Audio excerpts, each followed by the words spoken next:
Hi, everyone. This is a VPartySports Podcast. I'm Vasu Party previewing Week 14, the continuation of the NFL season, as we have a lot of playoff implications, a lot of division topics to go about, some fantasy football news, injuries as well, too. We'll have our best bet segment as well. As you see the live show going on right now, it'll be looped every hour on the hour. So if you missed the best bet segment or any of the information for players being injured, please feel free to go back on to Facebook, YouTube, and Twitter. Thanks to everybody on Facebook, YouTube, and Twitter for all your comments, for all your supports. Appreciate it very much. Okay, coming up on Monday, we'll have a full review of the NBA and NCAA weekend. But right now, it's all about the NFL. Did you see the game on Thursday night? Holy cow, Thursday night. The Las Vegas Raiders, 6.5-point favorites, 42.5 over the Rams. Rams didn't have a quarterback. They signed Baker Mayfield, who was released on Monday by Carolina. He comes into Los Angeles cross country on Tuesday, has one practice on Wednesday, and goes out and leads a comeback win, down 16-3 with about 4 minutes to go. Cam Akers scores a touchdown on Raiders' soft defense, makes it 16-10. Already your point spread is thrown off there. You still got a shot. Maybe if this thing ties up, they may go over, but the odds were on the favor of the under in that game. And then the Raiders go 3 and out. Terrible defensive play by the Raiders on that second drive. Not to mention an unsportsmanlike penalty as well, too, knocking the ball out of the hands of one of the Rams players was the Raiders defense. 2 pass interference penalties, an offside penalty that caused a first down. It was just ridiculous how the Raiders lost that game. They were favored by 6.5. Wolford was going to be the starter. Mayfield came into play. Raiders, being the Raiders that they are, they had a chance. Honestly, they had a chance. If they won this game, they would have been at 6-7, and they still had an outside shot at looking into the playoffs. But with this loss, this come from behind win for the Rams, who are having an awful season. They didn't even have Aaron Donald. Aaron Donald, the best player in the NFL on defense, they didn't even play. And Johnson and Howard, their linebacker, who calls all their signals, he was out as well too. So they were really playing an undermanned Rams team. Baker Mayfield came in on 2 days work, 1 day learning the playbook, 1 day of practice, kind of basically shaking hands with everybody as you're getting into the huddle. John Wolford started the game. He went a couple of series. They alternated a little bit, and then Mayfield came in the second half. It was 16-3 at the half. And was it 16-3 at the half? I want to make sure I get that right. I think it was 13-3 at the half. Raiders were only able to manage a field goal. They had a chance to score touchdowns. Derek Carr threw 2 interceptions. Josh Jacobs, who leads the NFL in rushing, he had 99 yards rushing and did have a touchdown. Brian Skowronek had 89 yards of receiving on 7 catches. He was Baker Mayfield's favorite receiver on Thursday night. But a 17-16 win for the Rams basically eliminates the Raiders. Actually eliminates the Raiders. I'm going to say they're not even going to get close to the playoffs. But a 10-3 lead. Jacobs with the touchdown early. They had chances. They had a chance to score a touchdown before the half. Derek Carr throws an interception in the end zone, and a red zone turnover. Those cannot happen if you want to be a playoff team. I'm not sure what Josh McDaniels was thinking there, but they were going for field goals and not touchdowns. And the defense, who's been soft all year, gave up those yards in the first drive to make it 16-10. And then give Baker Mayfield credit. He had 230 yards, a touchdown pass. That touchdown was dropped in very nicely to Van Jefferson, 23 yards out. The extra point was good, and before you know it, with 10 seconds left, the game was over. There's no way. And then Carr throws another interception. For stats-wise, it was another interception, but it didn't really mean anything because the game was over after Van Jefferson caught that touchdown. So the Rams beat the Raiders on comeback fashion, 17-16. They are now 4-9. They're not going anywhere. Raiders now 5-8. So that was your Thursday night football debacle. All right, let's move to Sunday. You see the bottom line there with the ticker with all the games that are going to go on. We will get to the games in a second, but let's give you the scenarios as we go to it. Oh, for fantasy football players, let's make sure you know which teams are playing. We're still, even though it's week 14, we're still at buys. The Chicago Bears, the Indianapolis Colts, the Washington Commanders, the Atlanta Falcons, Green Bay Packers, and New Orleans Saints all have buys this week. I believe this is the last week of buys for the rest of the NFL season, 15, 16, 17, and 18. Yes, That is correct. The buys are done after this week. So the final 6 teams will get their buys. And for some of these teams, playoff implications, well, at least Washington, they're the only team that has a bye that's got any playoff implications right now after Atlanta lost last week and Tampa Bay came back on Monday night. By the way Tampa Bay came back on Monday night on the Saints, same exact way the Rams did against the Raiders last night. Soft defense, penalties, unsportsmanlike conduct penalties. That game should have been the Rams. That game should have been the Saints on Monday night. It was like watching those games back to back in a mirror, if that's the right way to put it. But 17-16, both games ended up on the final. But Baker Mayfield did come back on that. All right. So once again, the buys for the week: the Bears, the Colts, the Commanders, the Falcons, the Packers, and the Saints. The scenarios for the AFC right now: Buffalo and Kansas City are tied at 9-3. Buffalo has the tiebreaker. They beat Kansas City early in the year.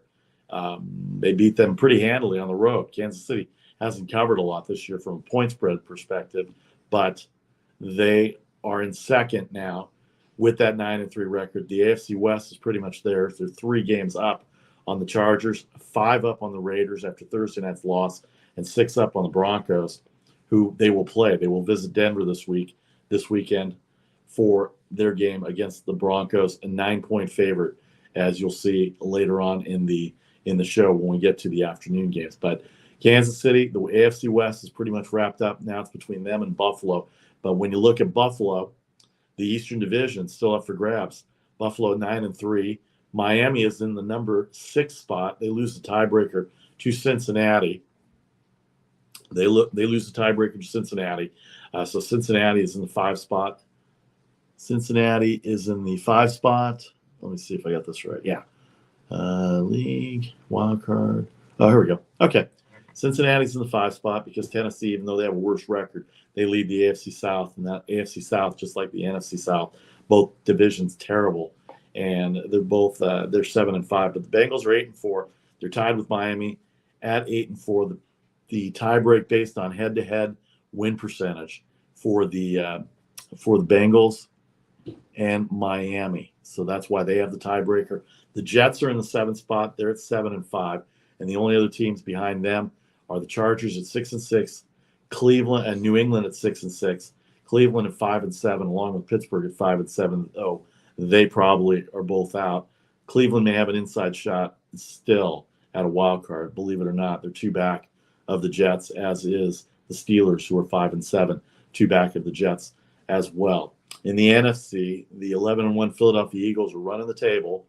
Let's go back to the AFC for a second. I want to break down that division for the AFC East. Buffalo with a 9-3 record. They're 1 game better than Miami at 8-4.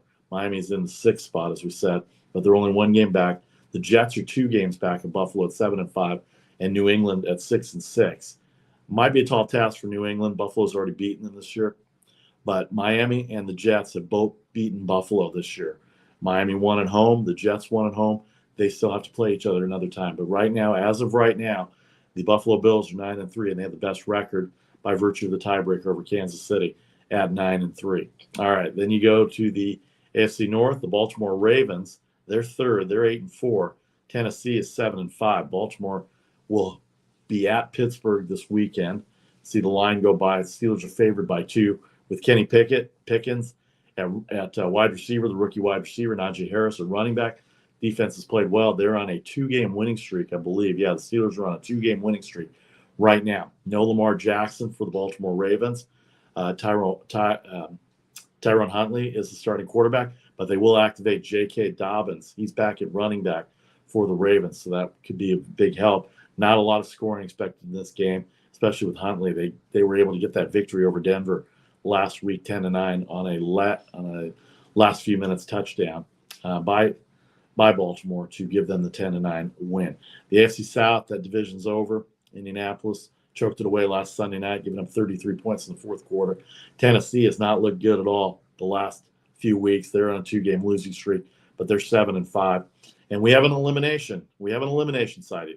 The Houston Texans are officially eliminated. They are officially on the clock at 10-1, and officially eliminated, not only from division contention, but also from playoff contention as well, too. And then we talked about the West, Kansas City, with that 3-game lead over the Chargers. All right, now we move on to the NFC. As we said, Philadelphia leading the world with everything, 11-1 right now, the number one seed. They have the tiebreaker edge over the Minnesota Vikings and a game up on the Vikings. So that's like 2 games up. They walloped Minnesota on the second Monday night of the year, 30-7. Beat them up pretty bad. So Minnesota will have to have a better record if they want to shot at that number one seed. The San Francisco 49ers, they gave up their first points in the second half in 5 games. They're on a roll right now. They have won 5 in a row. They were 3-4 after that loss to Atlanta. They've won 5 in a row. They beat up a pretty good Miami team last week. Defense has been outstanding. They've only given up 190 points allowed, and I believe that's number 1 in the NFL, if I'm not mistaken. That is number 1. They're the only team that's allowed less than 200 points. And they've got Tom Brady and the struggling Tampa Bay Buccaneers offense scored 217 points, 219 points allowed. Tampa Bay is in 4th, the 6-6 record. Again, like the AFC South, somebody's going to win that because the game against New Orleans could have been a big game for New Orleans. They could have been 5-8, and the Tampa Bay Buccaneers could have been 5-7. And if that's the case, there would have only been a half game back. Saints on a bye this week. Carolina won their game last week. They could have been right in it. Atlanta lost their game last week to Pittsburgh. They could have been right in it as well. They're on a bye as well. Are the Falcons. They are going to go with Desmond Ridder at quarterback for them when they come back off their bye. All right, let's get to the games here a little bit. Now you have the NFC. Let's get to the games a little bit. As you see, the ticker going across with all the games for this Sunday, for today, this afternoon. Detroit is 2 versus Minnesota, 52 the total. How about that? The Lions at home, favored against the 10-2 team. Shows a lot about Minnesota right now. Kirk Cousins, Dalvin Cook, Justin Jefferson, a good trio right there. But the Lions have scored points in bunches these last few weeks, and they are on.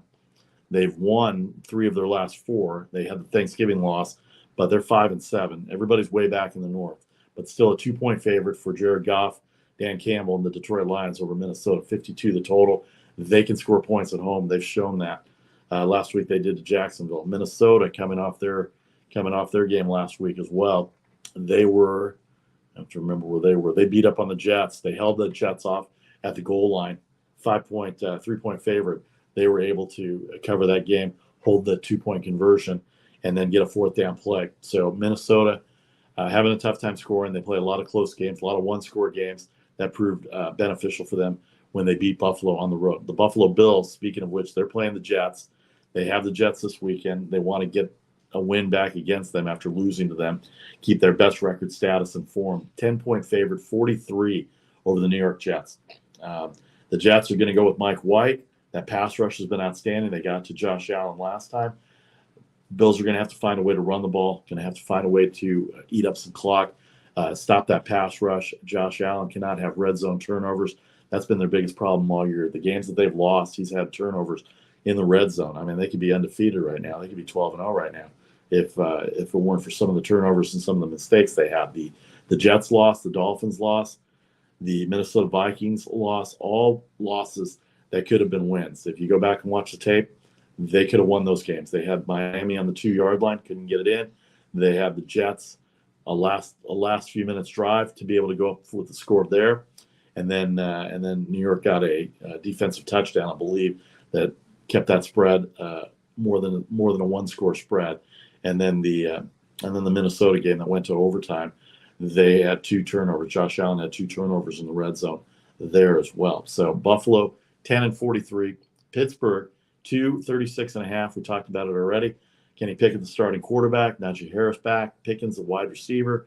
Baltimore going with Huntley at quarterback. They're going to have Dobbins as well active for the Ravens. They have an 8-4 record and are tied with the Bengals. They beat the Bengals earlier this year, so they have the tiebreaker edge. But that division, far from over. The Bengals are red hot, and we'll get to them in a second. The Philadelphia Eagles are a 7-point favorite at the Giants.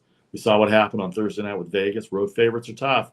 And this is the battle. This is Eagles-Giants. This is Eagles-Giants week for those East Coast fans. Those NFC East fans have seen these games go one way or the other over the years. 44.5 the total. Saquon Barkley listed as questionable, but A lot of people think that he's going to play. Jalen Hurts has been outstanding, leading MVP candidate right now for the Eagles. They're 11-1, the best player on the best team. Sanders has been running the ball well. They've got receivers. Goddard's been good at tight end.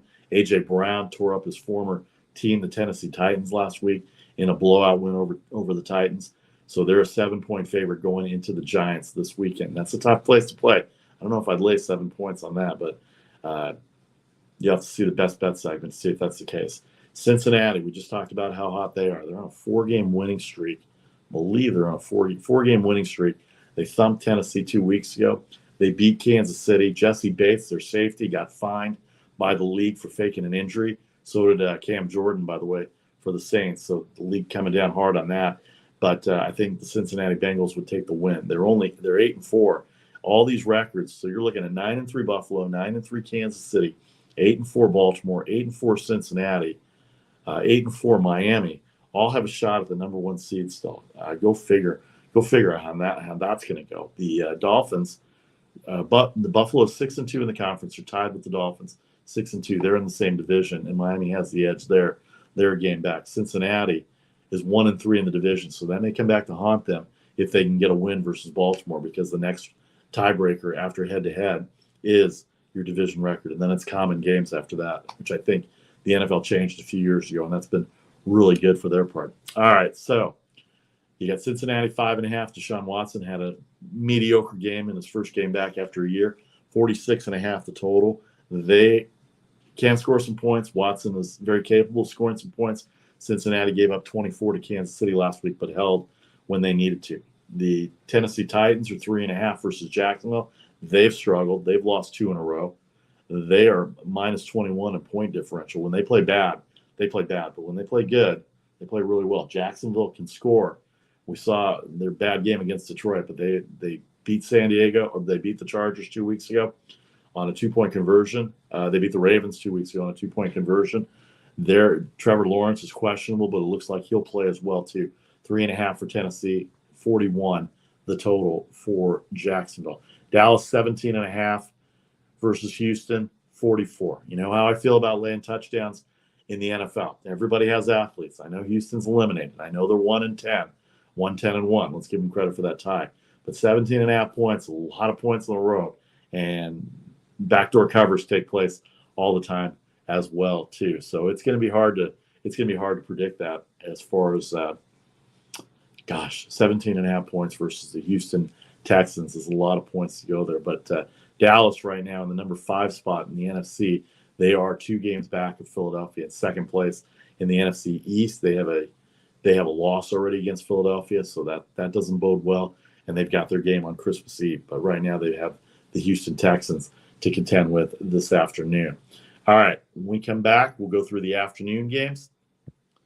We'll give you our best bet segment. Also, don't forget, at noon Eastern, I will have the non-NFL picks best bet segment on the Daily Post on Instagram, Facebook, and Twitter as well too. This is the VPartySports Podcast. I'm Vasu Vadaparty. We'll be back in 30 seconds with the best bet segment, the second half of the afternoon games, and a preview of what's to come on Sunday Night Football as well too. Some really good games in the afternoon. We'll have all those previews. We'll give you our best bet segment. It's back in 30 seconds.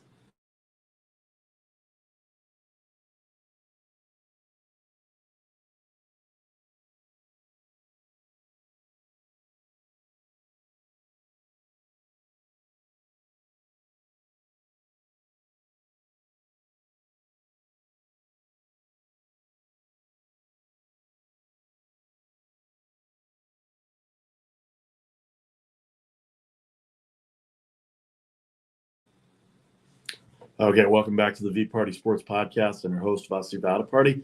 Segment number 2, the afternoon games of the NFL. Don't forget, we'll be back on Monday, 3 o'clock Eastern, 12 o'clock Pacific time with a full NFL recap. NCAA and NBA hoops from the weekend. What a weekend it was in the NCAA basketball. Just watched the number 1 Houston Cougars go down to the Alabama Crimson Tide. I know Alabama's got a bowl game, and that's a football crazy state, but their basketball team's pretty good and coming up against number 1 in Houston to beat Houston. Don't forget Daily Post every day at 6 p.m. Eastern weekdays I'll have a daily post for you at noon tomorrow after this show for the non-NFL picks that we have for the best bet segment. NBA, NCAA, NHL games are there as well. All right, let's get to also we'll have a guest tomorrow too, and I'll promote that as well later, but we'll have that 3 o'clock Eastern, Facebook, Twitter, YouTube. Thanks to everybody on Facebook, Twitter, and YouTube. All the comments, you can reach me right there at the bottom at VPartySports. All right, the second half of the day, we'll have the Kansas City Chiefs. We just talked about them. Second in the AFC. They lose the tiebreaker to Buffalo. They're a 9-point favorite. These are updated to the minute. 9-point favorite at Denver. We know about Denver's woes offensively. Russell Wilson has not come in and done what he's going to do. 44 points the total. They don't score very much. In fact, Denver is only averaging in 10 games. They're averaging 16.6 points.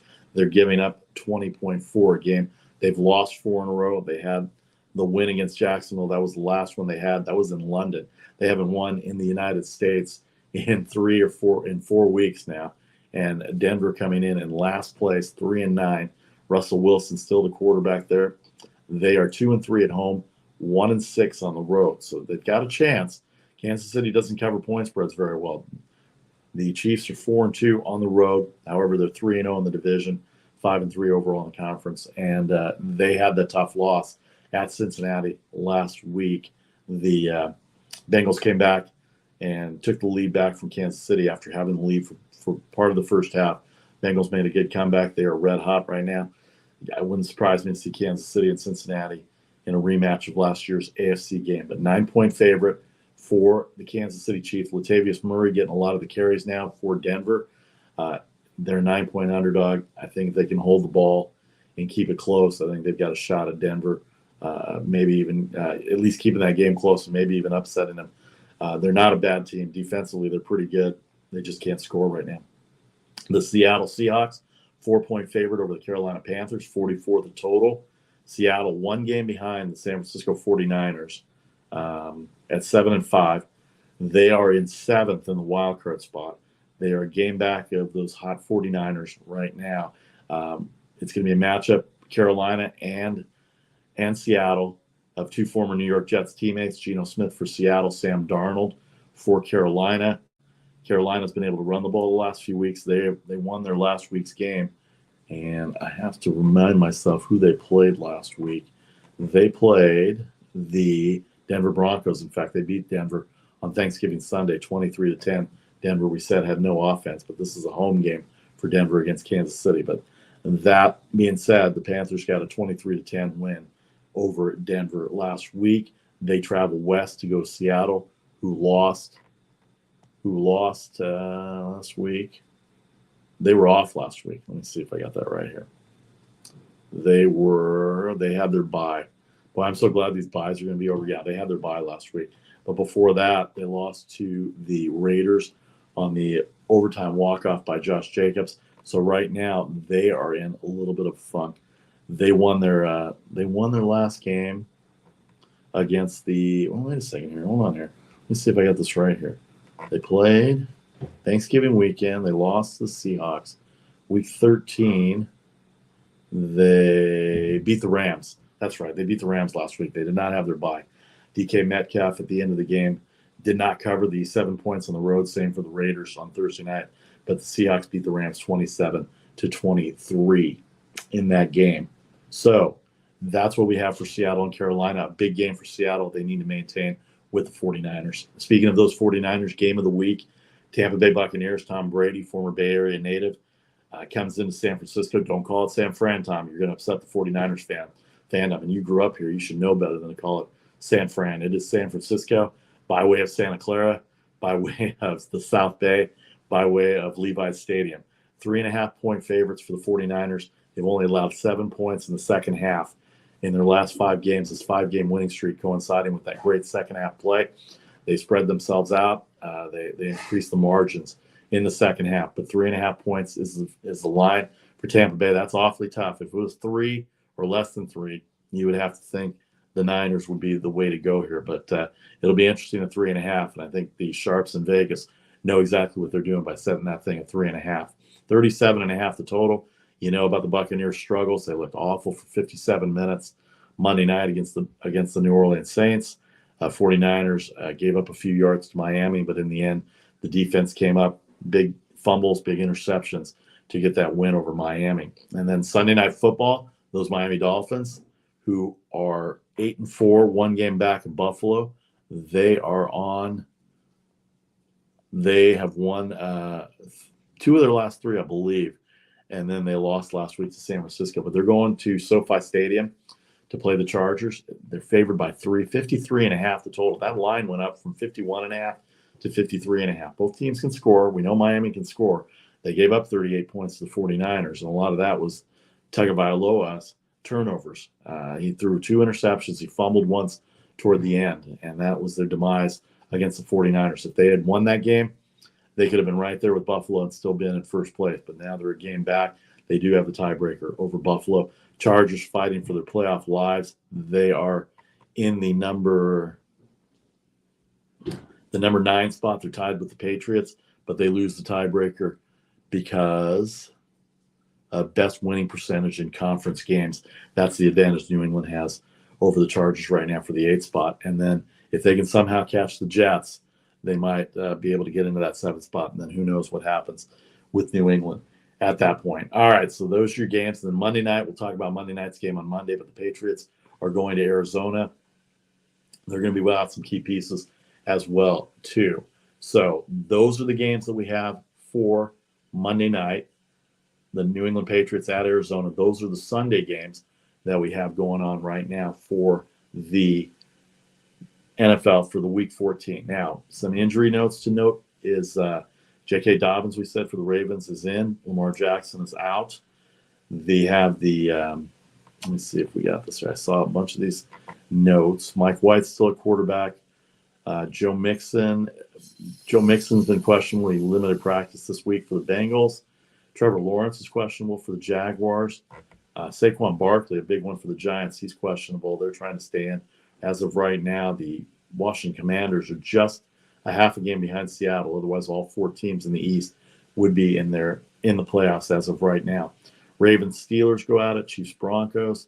The Buccaneers, 49ers. That's the huge one in the NFC on Sunday, or this afternoon. The Buccaneers in first place in the NFC South. They'll probably win the division. They'll have a worse record than the top 2 playoff teams, and the 49ers trying to improve that 4-game winning streak as they're at 8-4 right now, playing as well as anybody. Panthers, Seahawks, big game for the Seahawks. Dolphins, Chargers, Sunday Night Football, that got flexed in. The Broncos and Chiefs were the ones that got flexed out of Sunday Night Football. And then Monday night, the Patriots and the Cardinals. All right, let's get to best bet segments here for Sunday football, NFL Week 14. Some tough lines here in the NFL. Let's start with the early games here. I'm going to go with the Buffalo Bills. They owe the Jets big time after the loss early in the year. 10 points seems a lot. I know it goes against the theory of a touchdown or more as a favorite, but they're at home and they can move the ball. And the losses that they've had have been their own mistakes. And believe me, this is a rivalry with the Jets.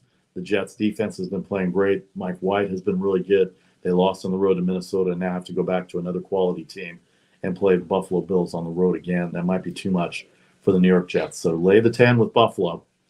Cincinnati is hosting Cleveland. We know about that rivalry, the Ohio rivalry. Cincinnati Bengals, 5.5-point favorite is what I'm taking. Deshaun Watson is back for the Browns. They look good against Houston. He was mediocre. Their defense played well, but they're going to have to get after Joe Burrow. He's been sacked a lot this year. The pass rush for Cleveland has been pretty good, but I got a feeling their running game with Mixon and Perrine have both been good. Of course, Jamar Chase is back for Cincinnati as well, too. And they've got Higgins. They've got Boyd. They've got a pretty good running game. Their pass rush is really good. Cincinnati's pass rush is really good. And we'll see how fresh Deshaun Watson is after a full week of practice, after playing his first game in a year. Missed 11 games. Started off against Houston. All right, the Vikings. We told you Detroit can score a lot. The Vikings are 10-2.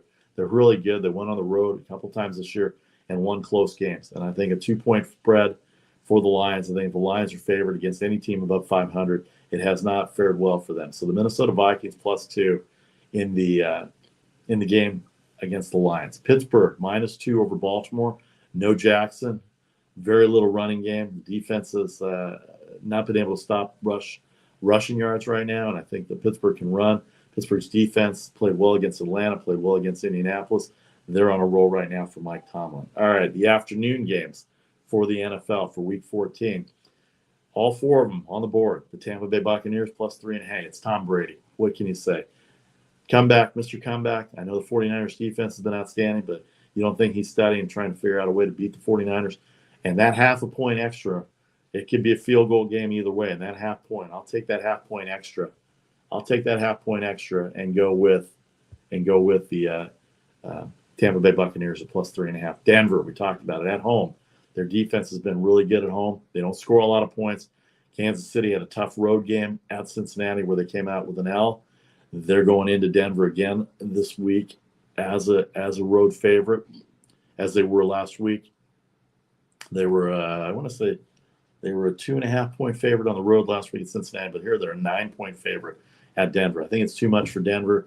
The over the 7-point rule for the home dog, we go for there. So Denver +9. Seattle -4 over Carolina. They need this win.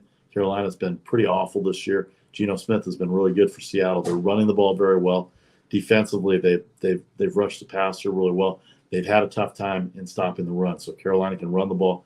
This could be a tight game. And Seattle, not a great team, so 4-point favorite seems to be accurate for them. And then Miami, -3 at the Chargers. Miami looking to even up the score with Buffalo in the AFC East, looking to improve on that number 6 standing in the playoff. Tagovailoa coming off a bad game versus the 49ers. He and Justin Herbert were drafted in the same class. Tua was first. Justin Herbert was 6th, although I thought he should have been higher. The offensive line for the Chargers is all banged up. Pass rush for the Dolphins is going to be all over that like you wouldn't believe. And you got a feeling Justin Herbert's going to have to rely on Eckler, the running game. He's going to have to rely on their receivers, Allen Williams and DeAndre Carter, Keenan Allen, Mike Williams, DeAndre Carter as well too. So there are your games. Tampa Bay +3.5, Denver +9, Seattle -4, Miami -3. The early ones, Buffalo -10, Cincinnati -5.5, Minnesota +2, Pittsburgh -2. So a couple of underdogs, a few favorites, no totals this week as well too. And don't forget tomorrow we'll be back 3 Eastern, 12 Pacific with a full NFL recap. We'll break down the standings, playoff implications. We'll also talk NCAA, NBA hoops, daily posts at 6 Eastern online on Instagram, Twitter, and Facebook. If you're interested in sponsorships, please inquire. Reach out to me, Vasu VParty, the VPartySports Podcast. You get to me at that Twitter handle, at that Instagram handle, at VPartySports. We will see you tomorrow, 3 o'clock in the afternoon on the East Coast, 12 o'clock on the West Coast. Vasu VParty here for the VPartySports Podcast. I am out.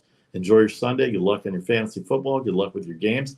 And we will talk to you tomorrow after a full Week 14 of NFL action. Have a great afternoon, great evening, everyone.